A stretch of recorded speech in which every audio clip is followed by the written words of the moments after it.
Hello everyone, তোমাদের সাথে আবারও একটা নতুন ভিডিও সাথে নিয়ে চলে এসেছি।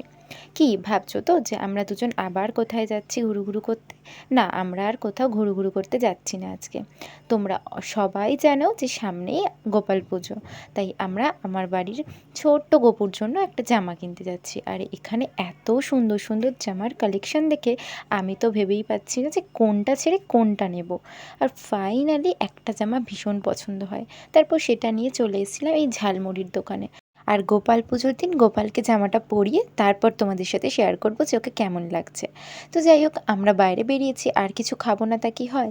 তো আমরা চলে এসেছিলাম এই কাকুর দোকানে ঝালমুড়ি কিনতে। এখানে জাস্ট দারুণ বানায় ঝালমুড়িটা। আর আমরা রাস্তার মাঝেই দাঁড়িয়ে দাঁড়িয়ে খেতে শুরু করে দিয়েছি, কারণ আমাদের ভীষণ খিদে পেয়ে গেছিলো। আর আমার থেকে বেশি তো দেবজিতের খিদে পেয়েছে, আর ওর খাওয়া দেখে নিশ্চয়ই বুঝেই গেছো। তো চলো, ভিডিওটা এই পর্যন্তই রাখছি। আর এই ভিডিওটা হচ্ছে গোপালের পুজোর শপিং ডে। তো চলো, আজকের মতো এই পর্যন্তই। দেখা হচ্ছে তোমাদের সাথে অন্য কোনো নতুন ভিডিওতে। ততক্ষণে সবাইকে টাটা, বাই।